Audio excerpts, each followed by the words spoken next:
La palabra de Dios del día de hoy. Como siempre, les vamos a dar las estadísticas de esta pandemia en el mundo. Más de 38 millones de contagiados en el mundo, más de 1 millón de muertes en el mundo. En Estados Unidos los totales son más de 8 millones de contagiados y las muertes totales más de 218,000. Estados Unidos es el país donde hay más contagiados y donde hay más muertos. El número de contagiados y de muertes en Estados Unidos representa el 21 a 22% de todos los contagios o todas las muertes del mundo. Podemos acá en Puerto Rico dar gracias a Dios, los casos están disminuyendo. Vamos a ver qué pasa ahora cuando se abran otra vez a las caravanas y las elecciones y las celebraciones. Al día de hoy se reportaron solamente 104 casos, con confirmados nuevos, con los probables son 239 casos y se han reportado 3 muertes. Estamos muy lejos, gracias a Dios, de los 700 casos diarios de hace aproximadamente como un mes, y por lo tanto tenemos que dar gracias al Señor una vez más por eso. Recordemos, no nos confundamos, no hemos salido de la pandemia, salimos de la casa con la pandemia, así que no bajemos la guardia. El estudio para hoy se titula El renuevo de David es nuestro Señor. Todos debemos recordar lo que sucedió después del huracán María.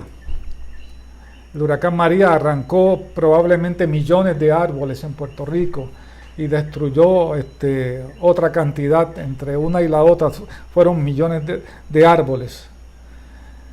Y tal vez en algunos de esos árboles pudimos encontrar esa imagen que tenemos ahí. Un tronco que parecía que estaba muerto, que ya no había vida en él, y de momento vimos aparecer un breve retoño, un renuevo. Básicamente esa es la lección de hoy. De un tronco que parecía que estaba muerto, se va a levantar un retoño, y ese retoño va a ser nuestro Señor, nuestro Salvador, nuestro Redentor. La afirmación fundamental dice: la paz será perfecta cuando el vástago de David reine sobre la tierra. Cuando el hijo de David, el retoño de David, reine sobre la tierra, entonces va a haber una paz perfecta. Pero eso va a esperar hasta el milenio. Sé que hay personas dentro del cristianismo, un grupo de creyentes muy grande, que no creen en el milenio, pero nosotros creemos en el milenio, y por lo tanto creemos que no va a haber paz hasta que llegue ese momento. El versículo para meditar se encuentra en Isaías capítulo 11 y verso 1. Leyendo de Reina Valera del 60, dice: saldrá una vara del tronco de Isaí. Isaí era el padre de David. Y un vástago retoñará de sus raíces. Isaías 11:1. El profeta Isaías pronunció varias profecías mesiánicas que se proyectaban hasta la llegada del Mesías, la primera llegada, y mucho más allá hasta el reino milenial. Cuando Judá enfrentaba una época muy difícil por la apostasía de sus líderes y la inminente invasión de Israel y Siria, Dios envió al profeta Isaías con un mensaje de esperanza. Ese mensaje de esperanza que Dios le enviaba al rey Acaz, que no era un buen rey, pero era parte de una dinastía que Dios había prometido preservar. Cuando ellos se enfrentaban y estaban atemorizados por esa posible invasión, Dios les envía al profeta Isaías con un mensaje claro y contundente. Esa invasión no va a ocurrir, ese suceso no se va a llevar a cabo. El profeta Isaías dejó que el profeta Acaz digiriera el mensaje y se fue y regresó un poquito más tarde. Y le planteó a Acaz un reto que iba a demostrar cuál era la situación espiritual de Acaz en el asunto de creerle a Dios. le vino con un reto que Dios le envió que le dijera: pide una señal y hazla lo más difícil que puedas, de manera que no hubiera duda. El rey rechazó de plano y de forma hipócrita rechazó esa invitación, alegando que no quería tentar a Dios. Dios interpretó eso de una manera muy diferente probablemente a lo que pensaba Acaz. Y cuando esa negativa se da, entonces Dios tomó las cosas en sus propias manos, enviando un mensaje de esperanza con ribetes escatológicos. Un niño nacería de una virgen. Y aquí que la virgen concebirá y dará a luz un hijo y llamará su nombre Emmanuel. Dicho mensaje señalaba la entrada sobrenatural de Dios en la esfera humana. El Mesías nacería para ser el Salvador del mundo. Esta entrada mesiánica, cuando Israel estaba durmiendo, inauguró el reino de Dios y señalaba a un reino futuro de justicia y equidad. El profeta Isaías pronunció varias profecías entre los capítulos 7 y el capítulo 11. En el último estudio estudiamos, perdonen la cacofonía, la profecía del capítulo 7.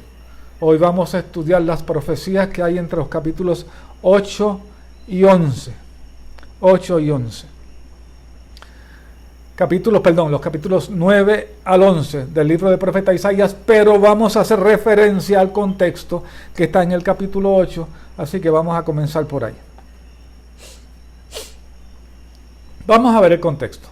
El capítulo 7 de Isaías narra cómo el rey rechazó la invitación divina a creer y confiar.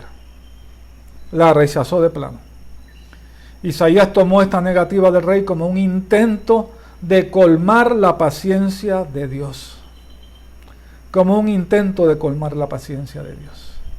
Y el rey había obtenido su última oportunidad y la había dejado pasar. Es una pena cuando el Señor le da oportunidades a los seres humanos y las dejan ir sin tomar acción.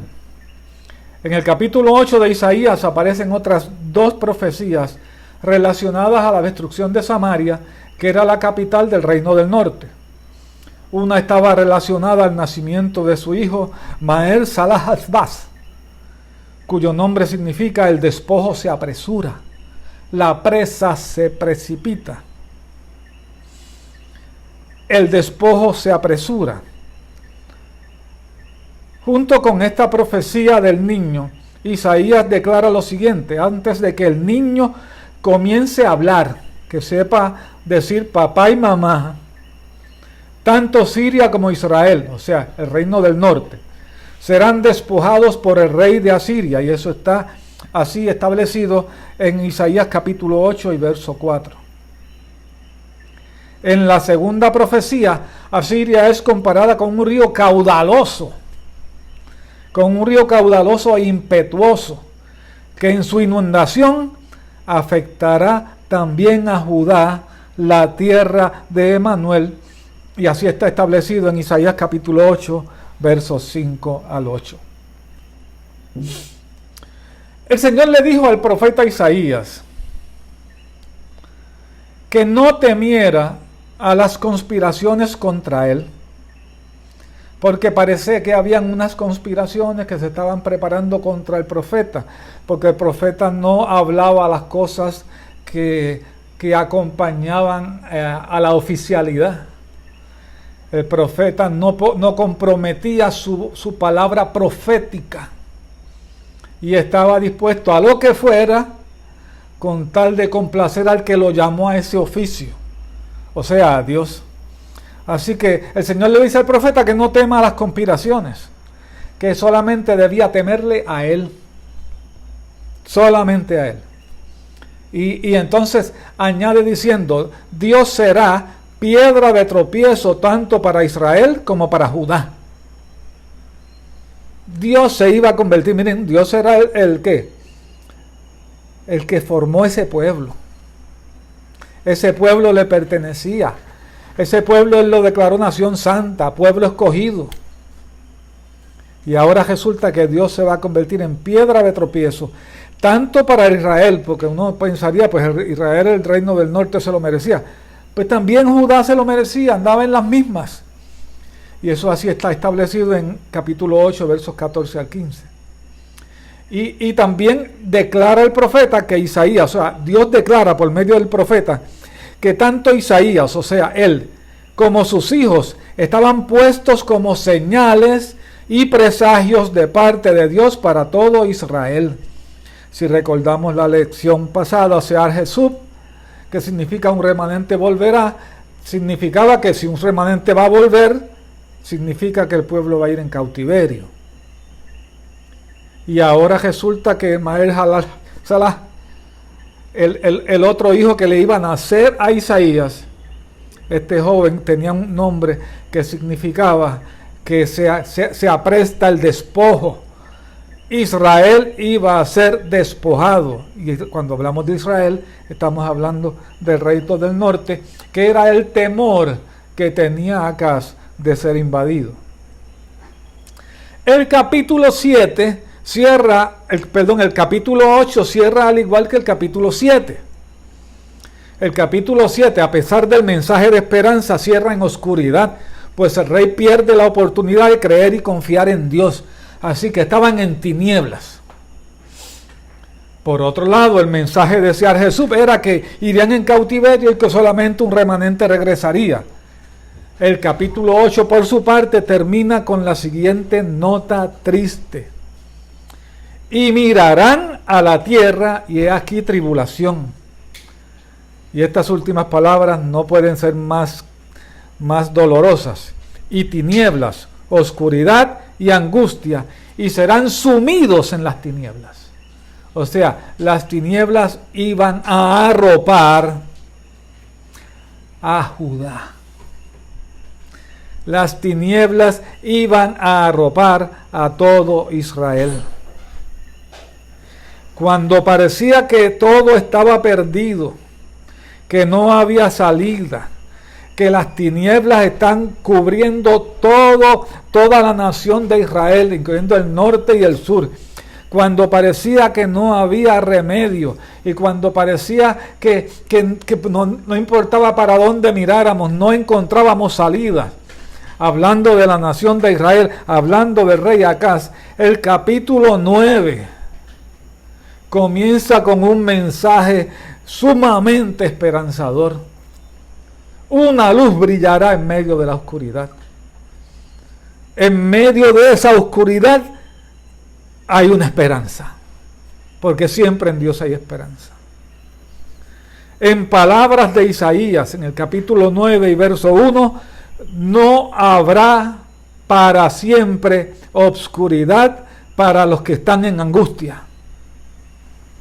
No habrá para siempre oscuridad para los que están en angustia. Tal como la aflicción que le vino en el tiempo que livianamente tocaron la primera vez a la tierra de Zabulón y a la tierra de Neftalí, pues al fin llenará de gloria el camino del mar de aquel lado del Jordán, en Galilea de los gentiles. Siempre que leo ese pasaje me acuerdo de un himno de un cantante cristiano. Un cantante cristiano que ahora es un pastor metodista. Ese es un himno extraordinario. Pero miren cómo comienza esto. Mas no habrá siempre oscuridad para el que está ahora en angustia. No habrá siempre oscuridad.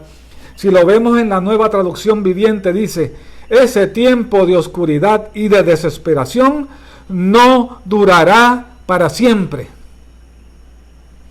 Ese tiempo de oscuridad y desesperación no durará para siempre.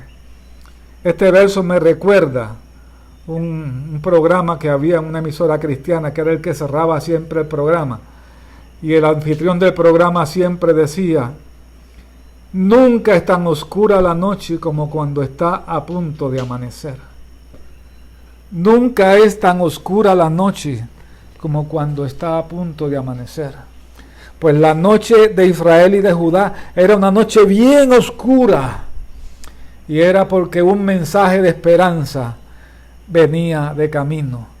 No habrá siempre oscuridad para los que están en angustia. Así que este también es un mensaje para cualquier persona hoy que se encuentre, que no encuentra salida.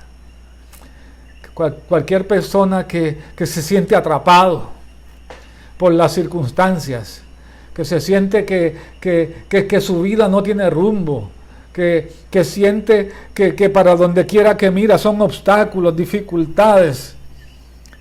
No habrá para siempre oscuridad para la que está en angustia o para el que está en angustia. Este tiempo de oscuridad y de desesperación no durará para siempre. Si lo tomamos en palabras de mi padre, diría, no hay mal que dure 100 años. Pero después añadía, ni cuerpo que lo resista. Esa parte no nos gustaba mucho. Pero hay esperanza.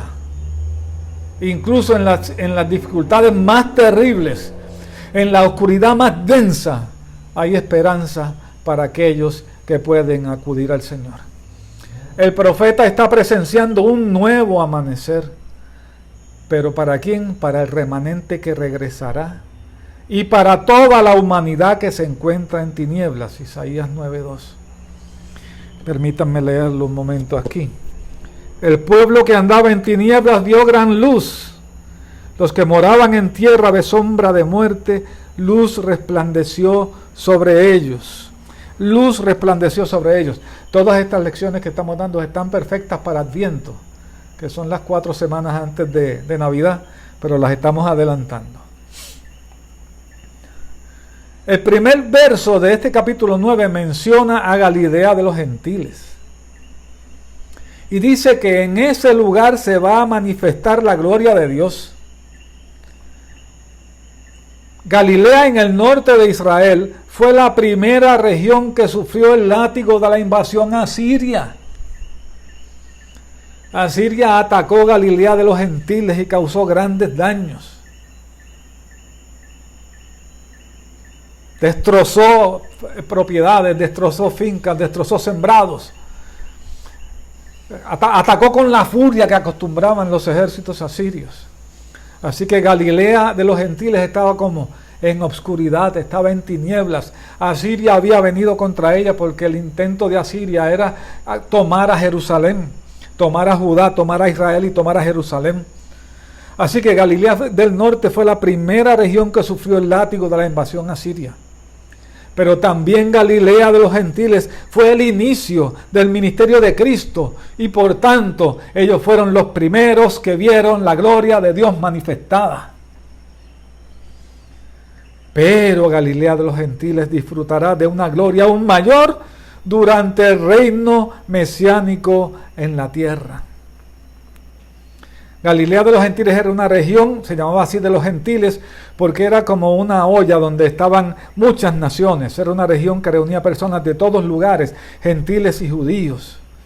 Esa región que a lo mejor alguien la miraba con recelo porque allí habitaban personas de todas las naciones, fue el lugar escogido por Cristo para manifestar su gloria y el inicio de su ministerio. En lugar del rey Acaz, que se negó a aceptar el mensaje, que se negó a creer y a confiar en Dios, el Señor, el Adonai, levantará un rey fiel que nacerá y reinará en el futuro, en el milenio. Miren qué interesante estos capítulos que hemos estado estudiando. En el capítulo 7, el centro es un niño. Es aquí que la Virgen concebirá y dará a luz un niño.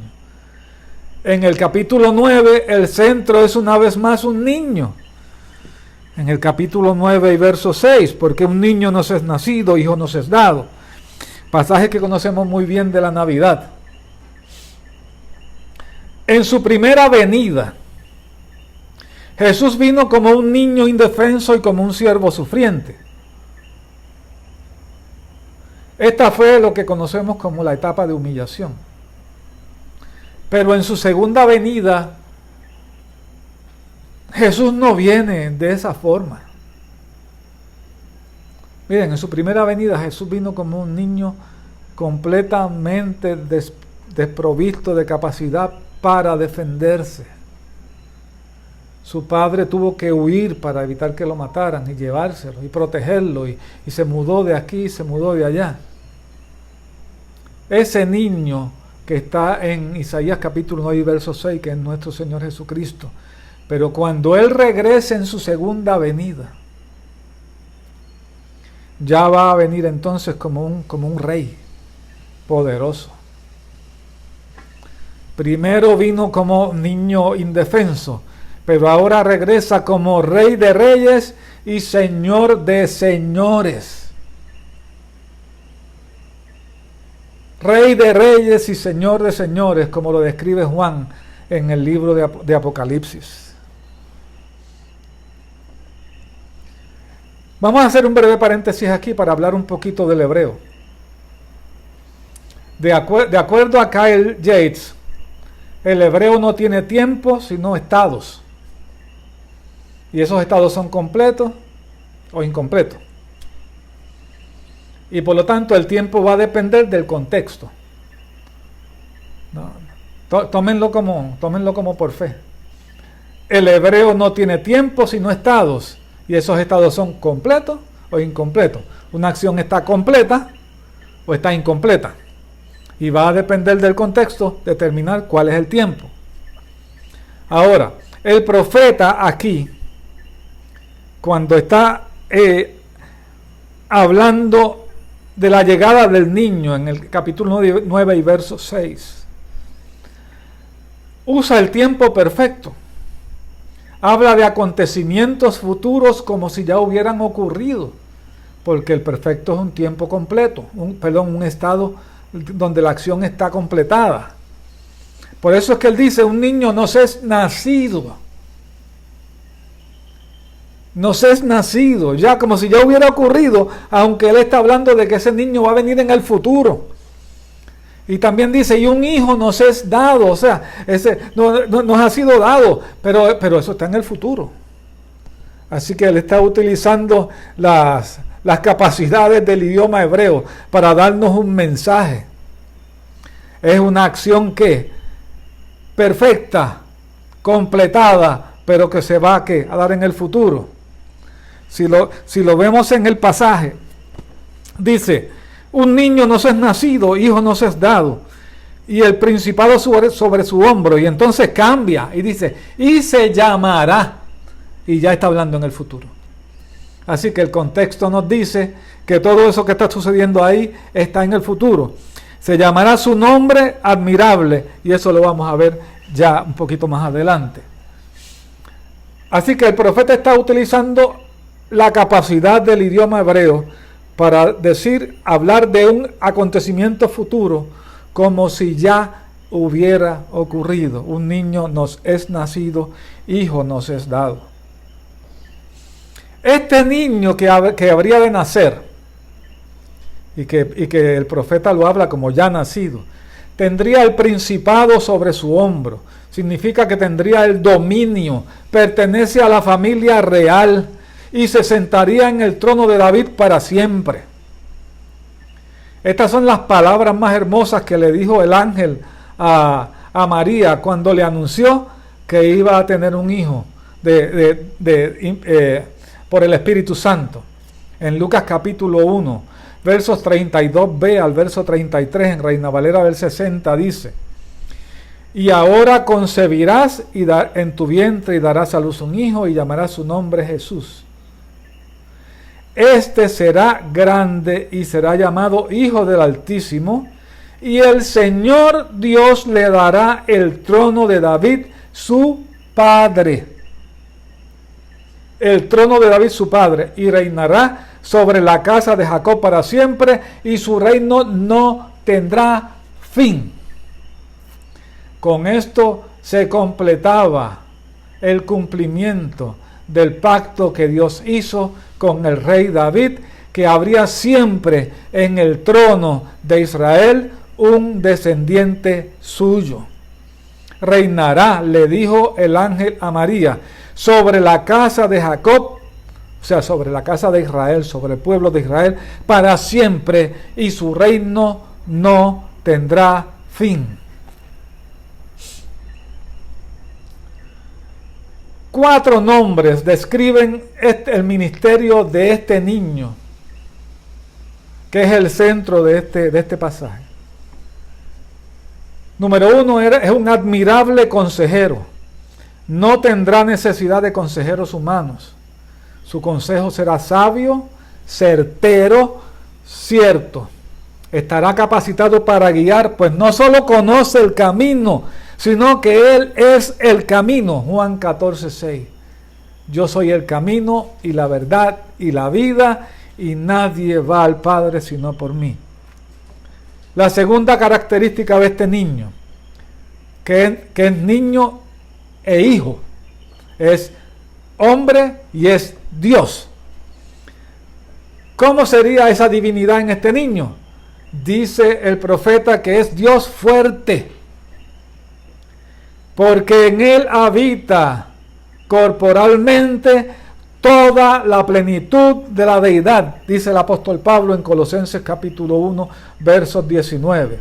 También podemos ver el capítulo 2, versos 9 de Colosenses y Filipenses 2, 9 al 11, donde se habla que entonces Dios lo exaltó hasta lo sumo y le dio un nombre que es sobre todo nombre, para que en el nombre de Jesús se doble toda rodilla de lo que está arriba en los cielos, abajo en la tierra, y que toda lengua confiese que Jesús es el Señor, para gloria de Dios Padre.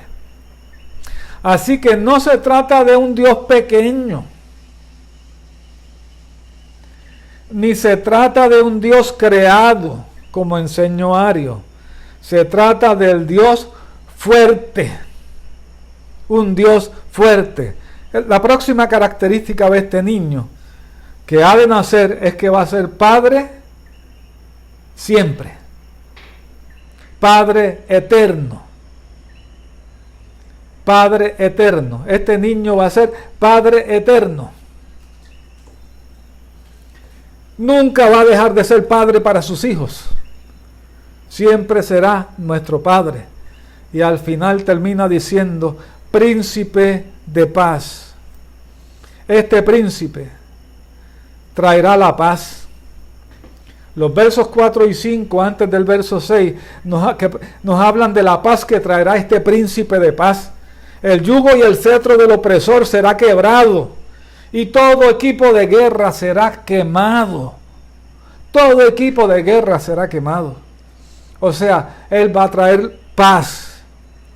Y aquí podemos hacer un breve paréntesis.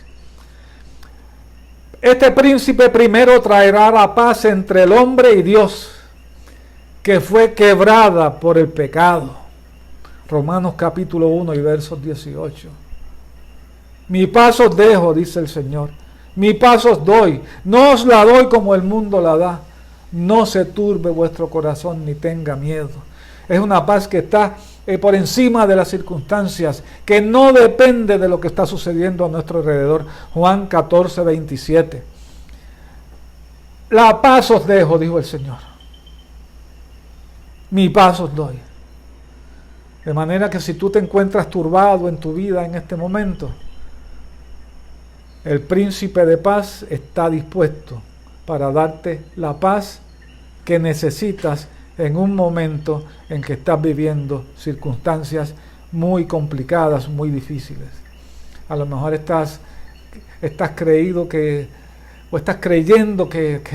no tienes salida, pero Dios va a haber salida, porque con Dios siempre hay salida, siempre. Así que este es un príncipe que traerá la paz.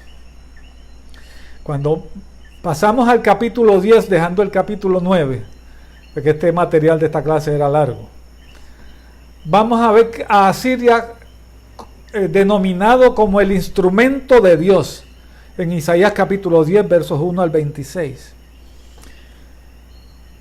Isaías describe a Asiria como el instrumento de Dios enviado contra Israel sin saberlo. Él creía que él era bravo y que estaba comiéndose las naciones. No, Dios lo estaba usando. Ahora,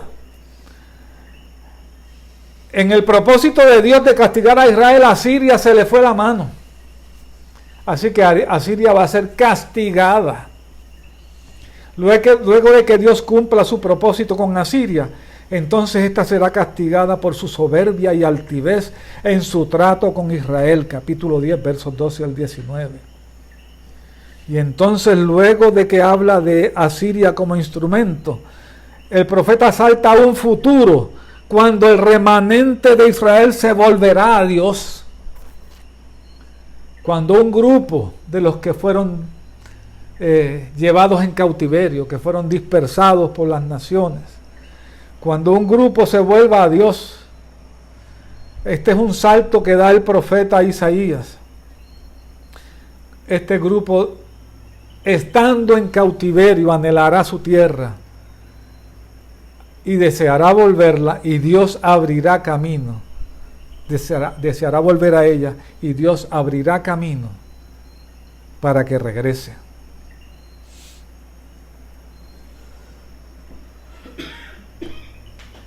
Si ustedes ven, estamos hablando de niños. Ya van dos. Y ahora en el capítulo 11 vamos a volver a hablar de un niño. El niño vuelve a ser un centro, porque este niño ahora es el renuevo de Isaí, el renuevo de Israel. Isaías capítulo 11 y verso 1. Miren cómo lo dice el profeta. Saldrá una vara del tronco de Isaí, y un vástago retoñará de sus raíces. Un renuevo saldrá del linaje de David que parecía haber desaparecido. Es un renuevo que sale de un tronco que parece estar muerto. Y si uno lo mira humanamente, la realidad es que así era que lucía. La dinastía davídica había desaparecido. Después del cautiverio de Judá a Babilonia, ya no había rey en Israel. Cuando Jesús, el Hijo de Dios, vino a la tierra, no había rey en Israel. No había nadie de la dinastía de David en el trono. Así que el verdadero dueño del trono de Israel llegó como un niño, como un renuevo salido de un tronco que parecía que se había muerto. Y a veces la naturaleza nos sorprende con eso. Un tronco de un árbol destruido, por ejemplo, con María, que pues, se le cortó todo y se dejó allí para que se secara. Y un día aparece un pequeño retoño y nos sorprende a todos. Este niño, este retoño de Isaí, estará lleno del Espíritu Santo. Y la operación del Espíritu Santo en la vida de Jesús, cuando vino a la tierra, lo identifican como el Mesías, como el retoño, de acuerdo a la Nueva Versión Internacional de Isaías 11:1. Así que esta llenura del Espíritu Santo, cuando Jesús sale de ser bautizado por Juan el Bautista, el Espíritu Santo desciende sobre él. Esta operación del Espíritu en la vida de Jesús lo identificó como el retoño de Isaías capítulo 11 y verso 1. Y esta operación del Espíritu Santo en la vida de este retoño se va a manifestar en unas formas de sabiduría que están descritas en el verso 2. Primero va a tener espíritu de sabiduría, que en hebreo es hagmah, que significa capacidad para entender y aplicar en la vida diaria de acuerdo a un estándar establecido. Miren qué importante esa parte, de acuerdo a un estándar establecido. Si a alguna persona le interesa en esto del hebreo, esta es la palabra Strong 2683 del hebreo. Ahora también tendría espíritu de inteligencia, que para mí es otro ingrediente de la sabiduría, pero lo vemos ya mismito, que en hebreo es binah, que significa discernimiento, introvisión, capacidad para ver hacia adentro, entendimiento, capacidad, perdónenme un momento, que no quiere responder esto. Capacidad para, permítame moverlo hacia adelante.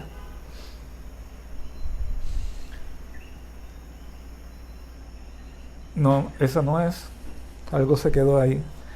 Dice, espíritu de sabiduría y de inteligencia, que es la capacidad otra vez para aplicar en la vida diaria los conocimientos adquiridos. Luego dice que tiene espíritu de consejo, que en hebreo es esaj, y de poder, que en hebreo es geborah. Este espíritu de conocimiento significa sabiduría y temor de Jehová, entendimiento. Ven que la sabiduría está en todos los ingredientes. Y luego habla de temor de Jehová, que significa reverencia. Ahí dice transferencia, ¿ok? Pero es reverencia. Terror, temor a Dios, implica apartarse del pecado.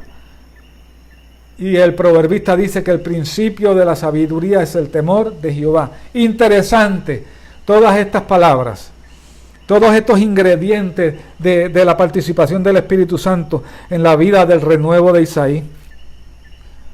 Miren cómo dice esto. Reposará sobre él el Espíritu de Jehová, espíritu de sabiduría y de inteligencia, espíritu de consejo y de poder, espíritu de conocimiento y de temor de Jehová. Todas esas cualidades que están ahí, todos esos nombres, son femeninos. Todos son femeninos. Y el espíritu y la palabra espíritu de Jehová en el hebreo también es una palabra femenina.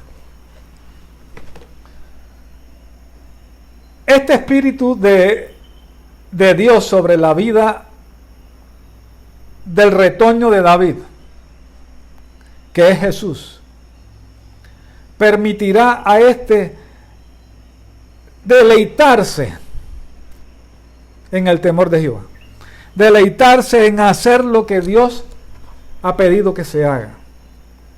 La Reina Valera, si lo vemos en el verso 3, nos dice, y le hará entender diligente en el temor de Jehová. La expresión que aparece ahí en el hebreo es riah, que significa oler. También puede significar aceptar, pero la palabra más común es deleitarse. En realidad es oler con deleite, obtener placer de oler algo que ocasiona placer. Este verbo jifil está mejor traducido en la Nueva Traducción Viviente y la Nueva Versión Internacional, que ellos lo traducen como este se deleitará en el temor del Señor.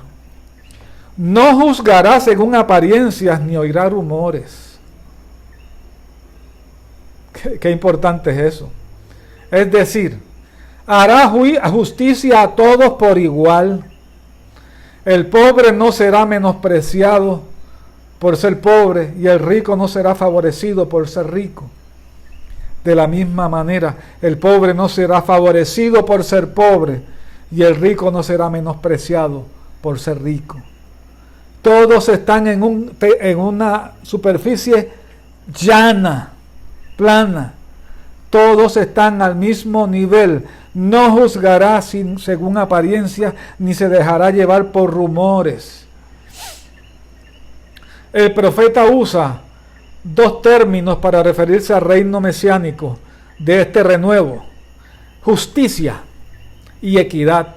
Justicia en hebreo es tzedek, que es lo correcto, lo justo. Puede ser justicia, honestidad. Isaías 1:21 habla en los mismos términos. Y equidad, que es misor en hebreo, es un lugar nivelado, llano. Habla de que tú estás colocado en esa superficie en las mismas condiciones, sin importar cuáles son tus circunstancias personales. Si tú eres hiperactivo, estás en el mismo nivel. Si tú eres ciego, estás en el mismo nivel. Si tú tienes algún grado de retardación, estás en el mismo nivel. Si tú eres minusválido por alguna razón, estás en el mismo nivel. Si tú eres rico, estás en el mismo nivel. No hay diferencias para nadie. Está todo el mundo en terreno llano, porque este rey, este retoño de Isaí, este retoño que va a juzgar con justicia y con equidad. La justicia tiene dos acepciones importantes. Dos acepciones importantes. La primera tiene que ver con lo correcto, o sea, con la equidad. Una de las razones por las cuales la nación de Israel, tanto Israel como Judá, fueron destruidas y llevadas en cautiverio, fue porque no había justicia. Las personas encargadas de llevar a cabo la justicia, de presidir los juicios, eran sobornadas. Los ricos sobornaban a los jueces o a las personas que se tenían que encargar de impartir justicia. Los ricos los sobornaban y de esa manera despojaban a los pobres. De esa manera despojaban a la viuda, les quitaban las propiedades, convertían en esclavos a sus familias. Y los profetas de Israel constantemente estuvieron hablando acerca de la justicia social en Israel. Constantemente. Dios había hecho provisión en la ley para que hubiera justicia social. O sea, Dios se había encargado de antemano de los pobres. Dios se había encargado de antemano de las viudas, de los minusválidos. Se había encargado de las personas que tenían menos recursos. De antemano, sabiendo cómo era el pueblo, cuál era su condición, Dios se encargó de colocar en la ley formas de protegerlos. De esta manera, por ejemplo, cuando tú recogías la cosecha, no escarbabas hasta buscar el último granito. Dejabas por allí algunas gavillitas, de manera que los pobres de la tierra vinieran detrás, después que terminaba el día de cosecha, venían ellos y escarbaban y recogían, y con eso tenían suficiente para hacer su harina, amasar y tener su comida, de manera que no murieran de hambre. Dios se encargaba, por ejemplo, de que si una persona entraba en deudas que no podía pagar y tenía que convertirse en esclavo él y su familia, que cuando llegaba el año del jubileo todas las deudas se cancelaban y la tierra regresaba a su dueño original, de manera que una persona no podía acaparar todas las tierras para siempre, porque Dios se había encargado de hacer provisión para eso. Pero la justicia estaba en crisis en el pueblo de Israel. La justicia estaba en crisis en el reino del sur, en Judá, con la excepción de tiempos cuando tuvieron algunos buenos reyes, y tuvieron buenos, a diferencia de la nación del norte, del reino del norte, Israel, que casi todos sus reyes fueron malos. Y Judá tuvo buenos reyes, pero a excepción de algunos buenos tiempos, la nación sufría. Los pobres sufrían, los menesterosos sufrían. Tal vez por eso cuando Jesús viene a la tierra y le manda a preguntar a Juan que si es él el que había de venir o esperan a otro, Jesús termina diciéndole: a los pobres es anunciado el evangelio. Dios siempre ha tenido cuidado de los pobres. Así que este reino que va a establecer el niño retoño, este reino que va a establecer, va a ser un reino de justicia. Nadie podrá ir a sobornar al juez. Nadie. Porque el juez va a ser nuestro Señor Jesucristo. Nadie puede ir a sobornarlo. Nadie puede ir a entretenerlo. No pueden venir con un aspecto, una esquinita de la ley, con algún subterfugio, encontrar un huequito en la ley. No, con él no pueden. No podrán venir a pedir ¿qué? Favoritismo. Habrá justicia y habrá equidad.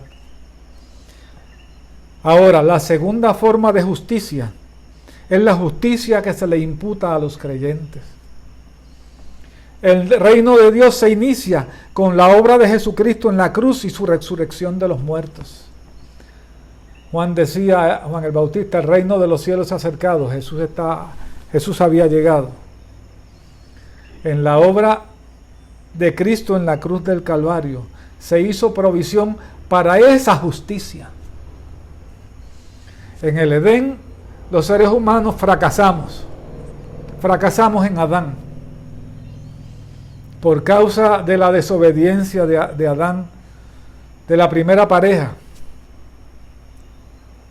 representada en Adán. Por causa de la desobediencia de Adán, toda la humanidad fue arrastrada a las consecuencias del pecado. Todavía hay algunas personas ilusorias por ahí que creen que el reino de Dios se va a establecer cuando todo esto siga yendo de triunfo en triunfo y de gloria en gloria, y que todo al final va a estar bien. No, mi hermano, esto no va a suceder. Esto va a ir de peor en peor. El Señor viene a la tierra a arreglar las cosas. Cuando nosotros caímos en pecado en Adán, nos convertimos en esclavos del pecado y de Satanás. Y no podíamos hacer nada con las fuerzas humanas, nada, para ponernos en una relación otra vez con nuestro Dios, en una relación de amistad, como la relación que tenía Adán en el huerto antes de la caída. Nosotros no teníamos nada para hacer eso a Dios, así que Dios tuvo que tomar la iniciativa. El ofendido da el primer paso para reconciliarse con su ofensor. El ofendido es Dios y los ofensores somos nosotros. Así que el ofendido da el primer paso y envía a su Hijo a la tierra. Dios se encarna, se viste de humanidad y viene como un niño, como el retoño de Isaí, del linaje de David, a sentarse en el trono de Israel para siempre.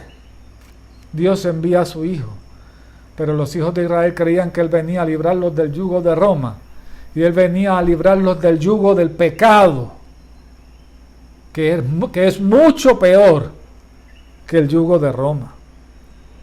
Así que cuando Él viene a la tierra y muere en la cruz del Calvario, que muere en nuestro lugar porque nosotros merecíamos morir. Es lo que llaman un sacrificio vicario. El justo muere por los injustos y luego le imputa a los injustos su justicia. De manera que cuando Dios los ve a través del lente de Cristo y los declara justificados.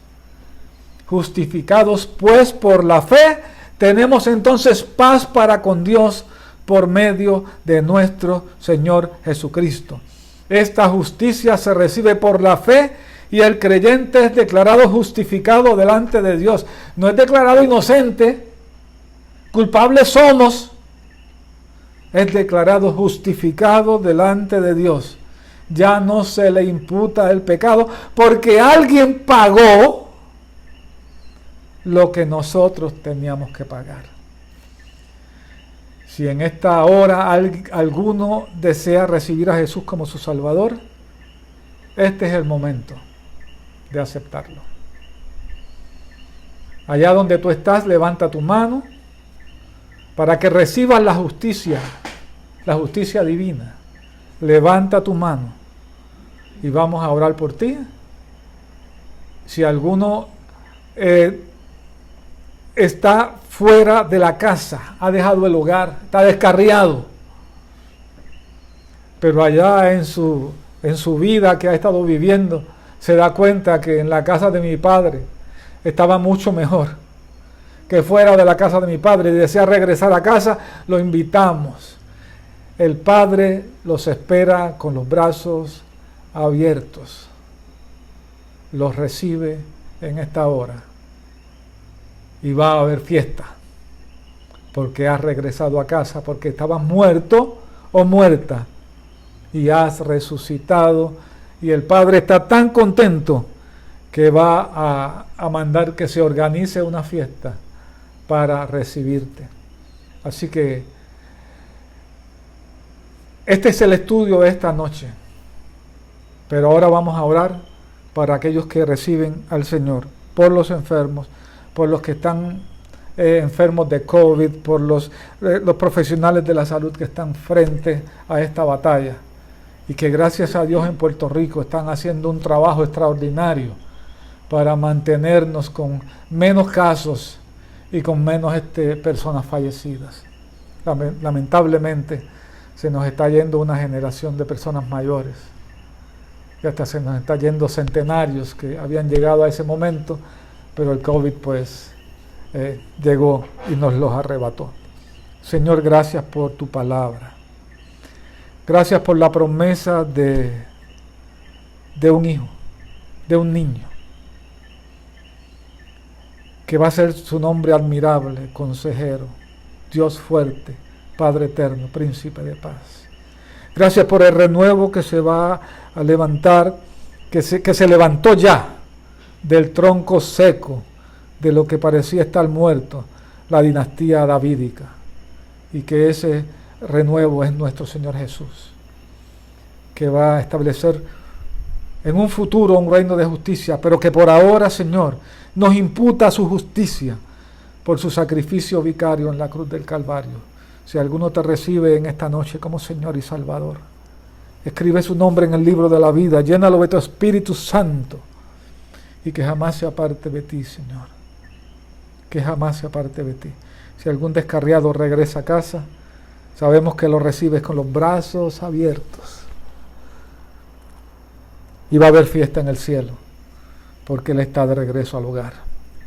Señor, mira a los enfermos de COVID y todos los enfermos, Padre mío, los que están al frente, Padre amado, los profesionales de la salud, luchando contra esta enfermedad terrible, Padre amado, protegiendo la población, Señor. Gracias, Padre, por la labor que hacen. Bendícelos, dale fuerzas, sosténlos, Señor, en las largas horas, Padre, de trabajo que tienen que llevar a cabo, Padre mío. Fortalécelos. Mira las familias que han perdido alguno por el COVID, fortalécelos, dales paz, que puedan encontrar consuelo en tu palabra y en tu compañía, Señor. Gracias, Padre amado, una vez más por tu palabra que es espíritu y vida, Señor. Señor, que esta palabra pueda calar profundo en el corazón y llegue, Padre amado, hasta el espíritu, Padre amado, del hombre, y haga aquello para lo que ha sido llamada. En el nombre maravilloso de Jesús, nuestro Señor y Salvador, a quien esperamos con todo el corazón. Amén y amén.